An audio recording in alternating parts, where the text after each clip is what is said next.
오늘 말씀은 구약 신명기 32장 7절 14절 그리고 서신서는 사도행전 14장 8절로 18절 그리고 복음서는 마가복음 8장 1절로 9절까지 말씀을 살펴보겠습니다. 신명기서부터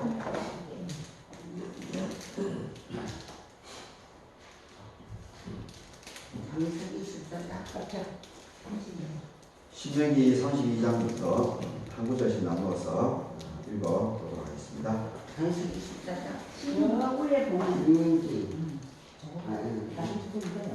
네.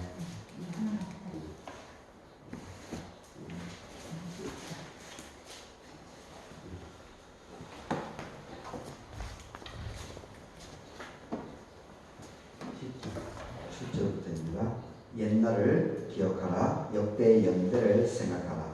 너의 아버지에게 물으라. 그가 너에게 설명할 것이고 너의 어른들에게 물으라. 그들이 너에게 말하리로다.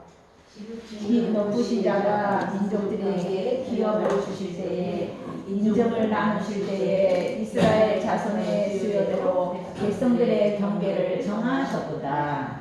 여호와의 분깃은 자기 백성이다. 야곱은 그가 택하신 기업이로다. 여호와께서 그를 항무지에서 짐승이 부르짖는 광야에서 만나시고 호위하시며 보호하시며 자기의 눈동자같이 지키셨도다.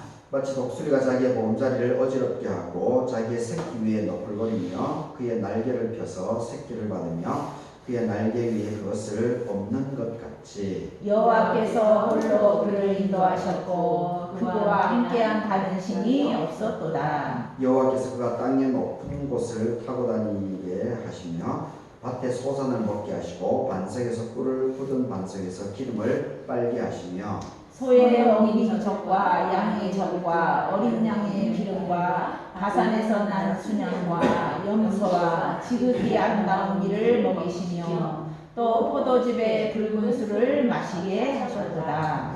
사도행전입니다.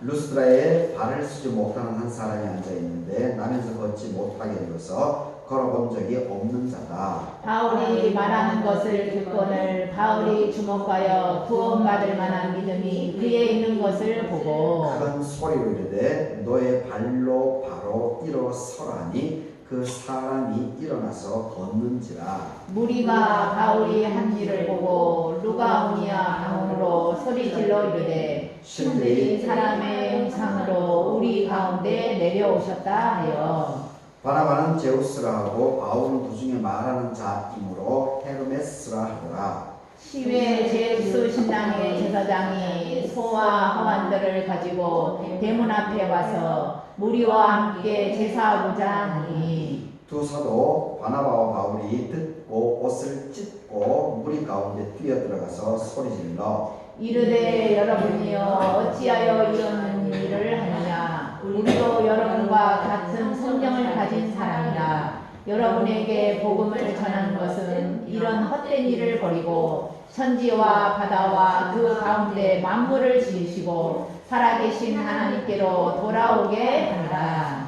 하나님이 지나간 세대는 모든 민족으로 자기들의 길들을 가게 방임하셨으나 그러나 자기를 증언하지 아니하신 것이 아니 곧 여러분에게 하늘로부터 비를 내리시며 결실기를 주시는 선한 일을 하사 음식과 기쁨으로 여러분의 마음에 만족하게 하셨느니라 하고 이렇게 말하여 겨우 무리를 말려 자기들에게 제사를 못하게 하니라. 아멘. 마가복음 8장입니다. 그 무렵에 또 큰 무리가 있어 먹을 것이 없는지라 예수께서 제자들을 불러 이르시되 내가 무리를 불쌍히 여기노라. 그들이 나와 함께 있는지 이미 사흘이 지났으나 먹을 것이 없도다. 만일 내가 그들을 굶겨 집으로 보내면 길에서 기진하리라. 그 중에는 멀리서 온 사람도 있느니라. 제자들이 대답하되 이 광야 어디서 떡을 얻어 이 사람들로 배부르게 할 수 있으리까. 예수께서 물으시되 너희에게 떡 몇 개가 있느냐 이르되 7 이로소이다 하거늘 예수께서 무리를 명하여 땅에 앉게 하시고 떡 7개를 가지사 축사하시고 떼어 제자들에게 주어 나누어 주게 하시니 제자들이 무리에게 나누어 주더라.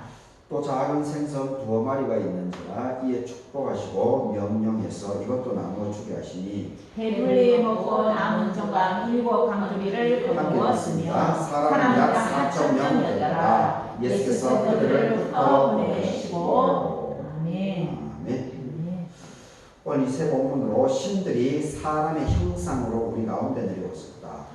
신들이 사람의 형상으로 우리 가운데 내려오셨다. 이런 제목으로 말씀을 생각해 보도록 하겠습니다. 오늘 창조절 6번째 주일입니다. 그리고 이제 참 이슬이 맺히는 할로절기 오늘 바로 그 날입니다. 오늘 예배 청소하신 여러분들에게 하나님의 은혜가 함께하기를 바라겠습니다. 우리 성경에는 우리가 그 인간의 그 합리적인 이성으로 생각하지 못하는 그런 것을 초월하는 일들이 성경에는 많이 기록되어 있습니다. 특별히 물론 구약에도 많이 기록되어 있지만 예수님 삶의 여정 속에서 공생애가 이제 3년이었는데 그 공생애 3년 과정에서 예수님께서 보여주신 우리가 이해할 수 없는 것들도 많이 기록되어 있습니다. 오늘 이 마가복음에 보통 우리는 이제 오병이어라고 하는데 병이라고 하는 것은 이제 떡이죠. 오병, 떡 5개. 그리고 어라고 하는 것은 이제 고기지 않습니까? 이어, 고기 2마리, 떡 5개하고 고기 2마리 기적 사건이 일반적으로 얘기를 하고 있는데, 근데 오늘 이제 마가복음에 보게 되면 오병, 떡 5개가 아니고 떡 7개, 떡 7조각, 그리고 고기는 여전히 이제 두 마리 이렇게 나오는 것을 보게 됩니다. 그래서 이 복음서에 따라서 떡이 5개이기도 하고 7개이기도 하고 이렇게 좀 전승이 좀 구성되어 오는 것이 좀 다른 것을 보게 됩니다. 하여튼 그런 건 뭐 선서신학적인 더 깊이 연구해야 될 부분이고, 그것보다 중요한 것은 예수님으로 인해 가지고 배고픈 허기진 사람들이 있었었는데, 그런데 그 사람들에게 떡을 가지고 작은 떡을 그리고 고기를 가지고 이 축사를 했더니만 그 많은 사람들이 먹고 오늘 이제 마가복음에는 이제 4,000명이라는 얘기가 언급되고 있습니다. 그럼에도 불구하고 이렇게 남았다라는 이런 이야기가 전해져 이야기가 들려오고 있습니다. 하여튼 이 성경에 이렇게 우리가 인간으로서 이해하지 못하는 그러한 내용들이 많이 기록되어져 있는 것을 보게 됩니다. 그리고 이 사도행전에는 예수님 같은 경우는 이제 하나님의 아들이다라고 우리가 이해를 하고 있기 때문에 예수님을 통해서 이제 그런 상상하지 못하는 일이 일어난 것은 뭐 일반적으로 이해가 되죠. 그런데 오늘 사도행전에 있어서는 이 예수님을 부정했던 사람, 그리고 자기 의지가 아니고 하나님의 강권적인 역사에 의해 가지고 예수 그리스도를 증언하는 사람으로 변화가 일어나게 된 이 사도 바울을 통한 하나님의 이 역사, 이 기적의 사건을 오늘 사도행전에서는 얘기해주고 있습니다. 오늘 이 부분을 중심으로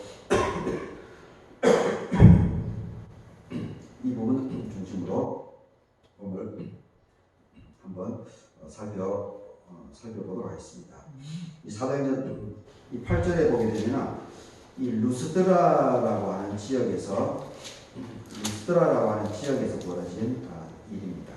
이 사도 바울이 이제 사도 바울이 다마섹에서 예수 그리스도를 믿는 사람들을 탄압을 하고 박해하고 그리고 깜빵으로 보내고 그리고 그 사람들을 죽여버리기 위해 가지고 다마섹으로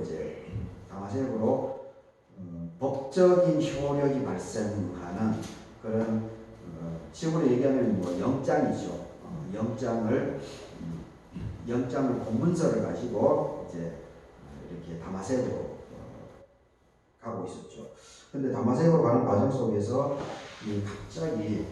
갑자기 하늘에 빛이 생겨나면서 이 사도 바울의 눈이 어두워지는 그런 일이 벌어지지 않습니까? 그래서 이 사도 바울이 거기서 이제 변화가 일어나게 되고 그리고 눈도 뜨여지게 되고 그러면서 예수 그리스도를 온전하게 이렇게 받아들이게 되는 오히려 박해자에서 예수 그리스도를 증언하는 사람으로 삶의 변화가 일어납니다. 그리고 이 사도 바울이 워낙 이 양반은 사도 바울은 그 기질 자체가 아주 이렇게 한 번 이렇게 필이 꽂히면 한 번 자기 마음을 먹으면은 죽을 때까지 그냥 결기를 가지고 끝까지 사생결단을 하는 그런 사도 바울은 좀 그런 기질입니다. 그래서 예수님을 몰랐을 때는 예수님을 실제적으로 자기가 이제 체험하지 않았을 때는 예수님을 믿는 사람들, 유대인으로서 예수 그리스도를 믿는 사람들을 확 죽이려고까지 이렇게 혼신을 다해서 거기에 집중합니다. 근데 이제 예수 그리스도를 만난 이후에는 또 이 삶이 완전히 이게 180도로 완전히 이렇게 바뀌어버립니다. 그래서 죽을 때까지 예수 그리스도만을 증언하는 모든 권세나 영광 그리고 부유함, 돈 이런 데 전혀 관심이 없습니다. 사도 바울. 그냥 오직 예수 그리스도를 증언하는 거기에 혼신을 다하게 되는 그런 모습을 봅니다. 그런데 그 사도 바울 주변에 있는 사람들은 사도 바울이 누구라고 사도 바울의 삶이 어땠는지를 다 알죠. 그런데 갑자기 이 양반이 삶의 모습이 180도가 바뀌어져 버렸으니까 주변 사람 유대인들도 사도 바울을 믿지 않고 그리고 예수 그리스도를 믿는 사람들도 사도 바울을 전폭적으로 신뢰하지 못하는 이쪽 저쪽에로부터 다 이렇게 인정을 받지 못하는 그런 시기가 주어지게 되죠. 그럼 어떻겠습니까? 나는 뜻이 있어가지고 분명히 목적을 가지고 어떠한 일들을 하는데 어느 누구도 나를 신뢰하지 않고 그리고 나의 어떤 의도, 나의 생각, 이 마음 중심까지 자꾸 의문을 제기하면서 자꾸 이렇게 그 소속된 곳에서 자꾸 이렇게 내쳐버리려고 하는데 거기서 과연 누가 생명할 수 있겠습니까? 그게 이제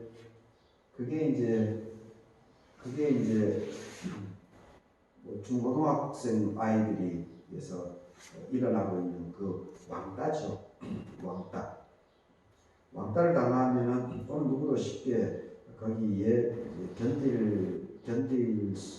견디다라고 하는 것은 상당히 힘든 일입니다.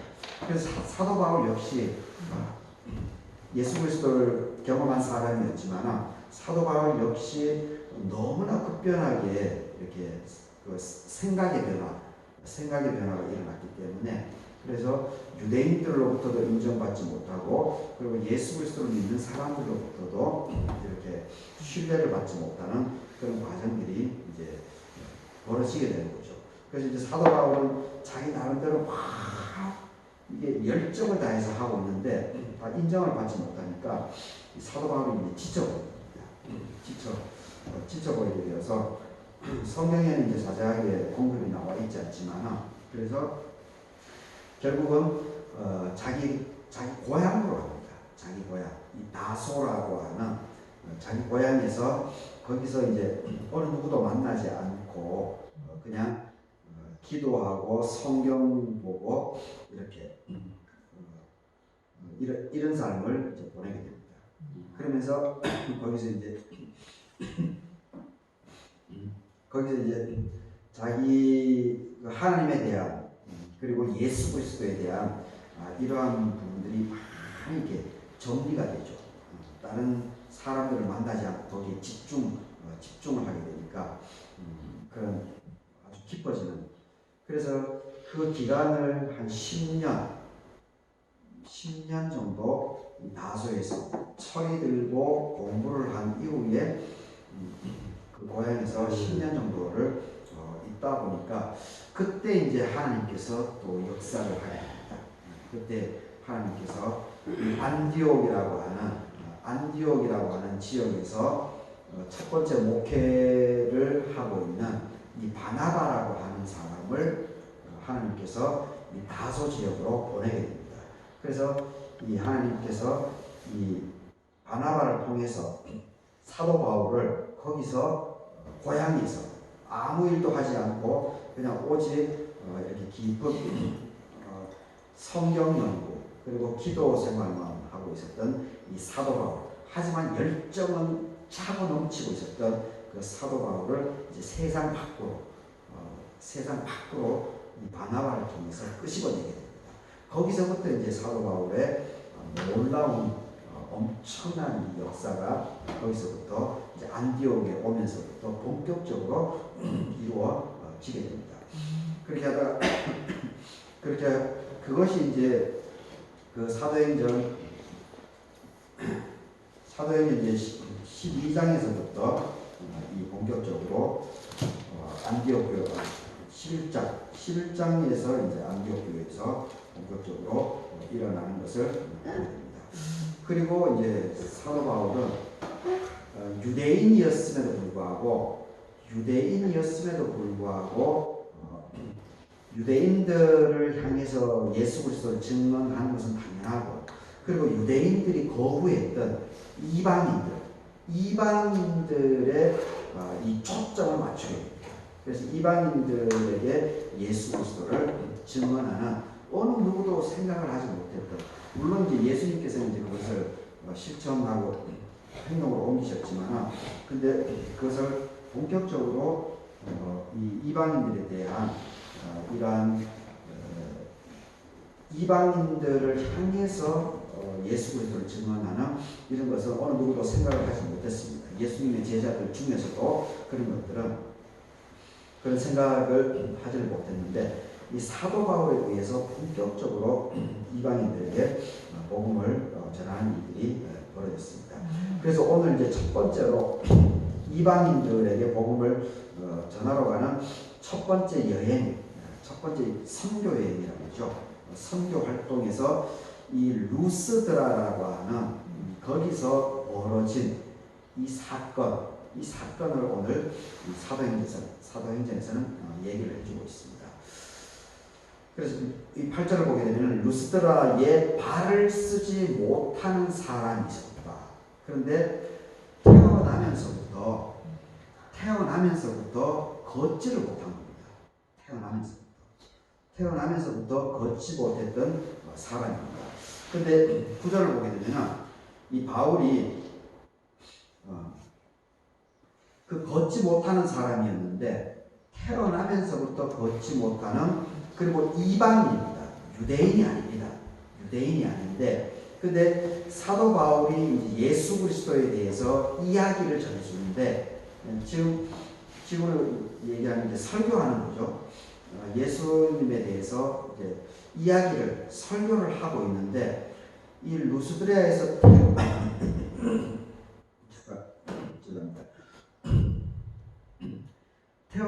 태어나면서부터 발을 쓰지 못하는 이 사람이 사도 바울이 누구인지도 모르는데, 근데 사도 바울이 이야기하는 것을 아주 이렇게 말하는 것을 집중해서 듣는 겁니다.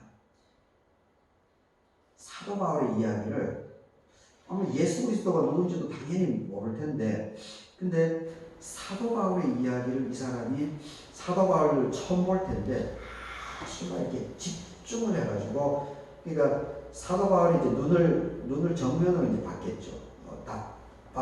다리는 걷지 못하지만은 다른 신체에는 이제 이상이 없었던 것 같습니다. 그래서 먹는 문제라든지 뭐 그런 눈이라든지 시력이라든지 이러한 부분 이상이 없었던 것 같은데 그래서 사도 바울의 말하는 것을 듣습니다. 그러니까 그런데 사도 바울이 주목해서 그 사람을 봅니다. 왜 사도 바울이 그 사람을 주목해서 봤겠습니까? 딴짓하고 그렇게 하면은 뭐 주목해서 보겠습니까? 이렇게 집중해가지고 눈망울이 똥똥 해가지고 이렇게 열심히 꿰뚫어서 보면서 그 이야기를 들으려고 하니까 아무래도 바울이 처음 보는 사람인데 그렇게 하니까 아무래도 참 신기하고 감사한 마음에서 이게 주목을 하지 않겠습니까? 바울이 그 사람을 주목합니다. 그런데 바울의 마음속에 그 사람을 보고 있는데 바울의 마음속에 어떤 것이 찾아오는가 하면 구원을 받을 만한 믿음이 그 사람에게 있다라고 하는 느낌이 들어오게 됩니다. 이게 하나님의 역사입니다. 이게 하나님의 역사입니다. 이게 참 중요한 부분입니다. 그러니까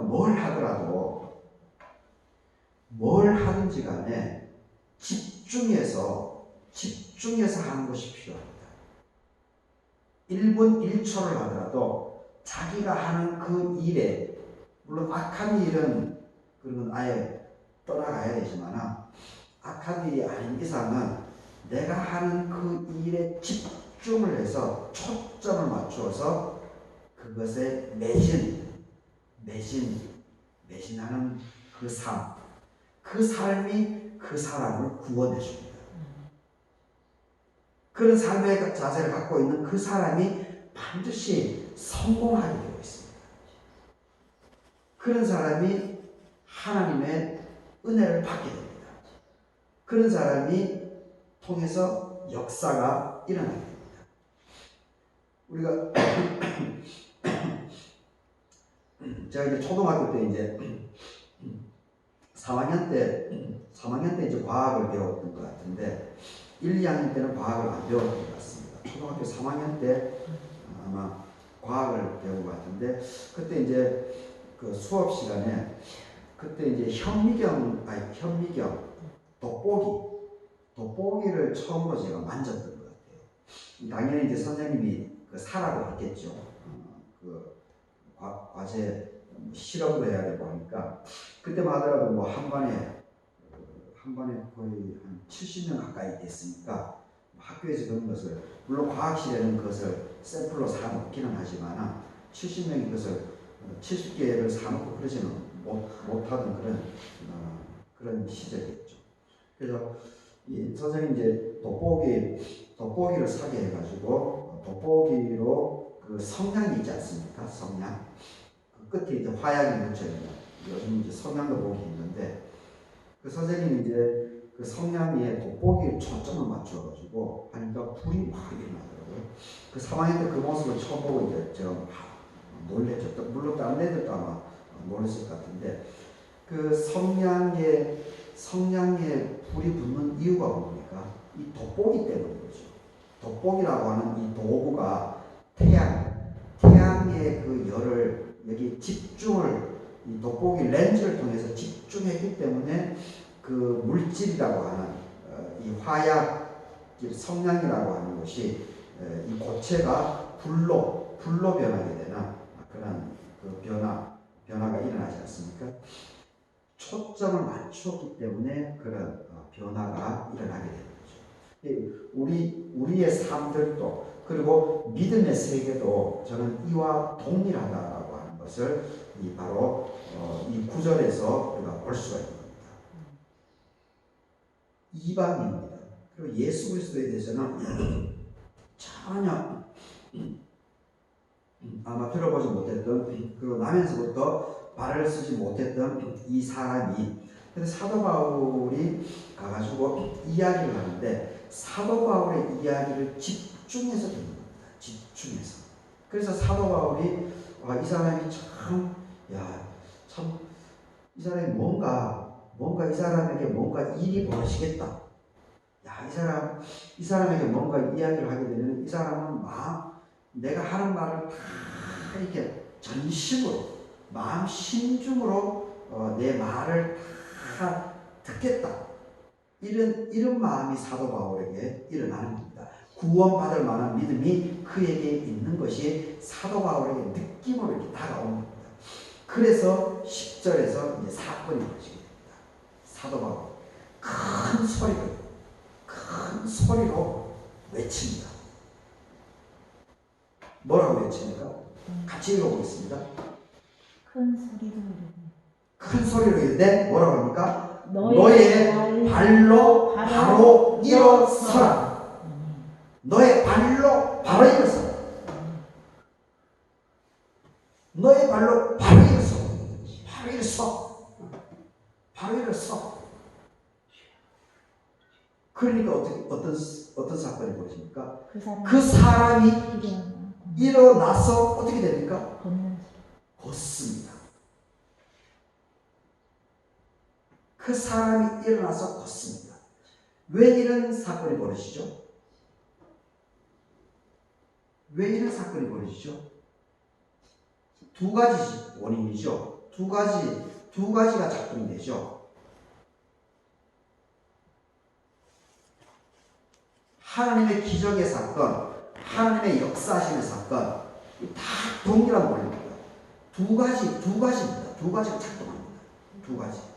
첫 번째는 뭡니까? 걷지 못하는 사람의 삶의 태도입니다. 사람은 어느 누구나 완전하지 않습니다. 삶의 문제는 어느 누구에게나 다 있습니다. 예수님에게도 삶의 문제, 고민들이 있었습니다. 어느 누구도 자유하지 못합니다. 삶의 문제는 그 형태만 다르지 나를 힘들게 하는 것은 언제 어디서나 빈번히 자주 종종 늘 일어납니다. 반복적으로 일어납니다. 그것이 문제가 아닙니다. 믿는 우리들에게도 삶의 문제는 절대 비교하지 않습니다. 그런데 그 삶의 문제를 이겨나갈 수 있는 것이 두 가지 원리입니다. 성경에서 이야기해 주는 것은. 첫 번째, 그 당사자입니다. 당사자. 삶의 난관에 빠져 있는 내 자신입니다. 내 자신이 그 삶의 고난, 삶의 상황, 나를 힘들게 하는 것, 그것을 어떻게 바라보느냐의 문제입니다. 바라보느냐의 문제입니다.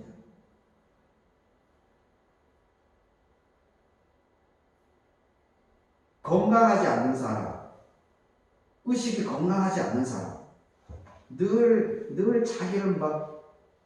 자기를 부정하고, 그리고 자기 존중감이 없는 사람이죠. 자존감이 약한 사람. 이 사람은 한평생 그것을 치유하지 못하면 늘 거지 근성으로 살 수밖에 없습니다. 그리고 그런 사람은 얘기를 해보면, 만나보면 압니다. 늘 자신감이 없습니다. 남 눈치 보고, 남이 뭐라고 하면 그냥 빌빌빌빌 기기만 하고 그렇습니다. 하지만 자존감이 높은 사람은 나이가 어리더라도 자존감이 존중을 받고 사랑을 받고 자란 나이는 벌써 다릅니다. 자기 할 말을 따박따박 합니다. 그리고 사람을 함부로 무시하지 않습니다. 존중해 줍니다. 그러면서 자기 이야기도 자기 생각도 분명하게 얘기합니다. 그런 사람들이 건강한 겁니다. 그런 사람들에게서 하나님의 역사가 일어납니다. 나 스스로가 자꾸 이 상황을 정확하게 보려고 노력하는, 자기 스스로의 자기를 극복하려고 하는 의지적인 노력, 이러한 것이 있어야 됩니다. 바울이 말하는 것을 들어야 됩니다. 똘똘하게 귀를 쫑긋 세우고 들어야 됩니다. 그리고 봐야 됩니다. 집중해서 봐야 됩니다. 집중해서. 이것이 먼저 이것을 먼저 해야 됩니다. 이것을 일상적인 내 삶 속에서 이 사람을 만나더라도 그 순간 만나더라도 집중해서 관심을 가지고 눈을 마주치면서 이렇게 이야기를 진지하게 얘기를 하는 그런 삶의 태도 이것이 있어야 됩니다. 그러면은 이 상대방을 통해서 하나님의 역사가 그 사람에게 일어나게 되어 있다라고 하는 것을 오늘 보여주고 있습니다. 그래서 바울에게 이 감동이 일어납니다. 그래서 바울에게 감동이 일어납니다. 더군다나 바울은 하나님의 사람이지 않습니까? 하나님의 사람이 감동이 되니까 예수 그리스도의 이름으로 너의 발로 바로 일어서라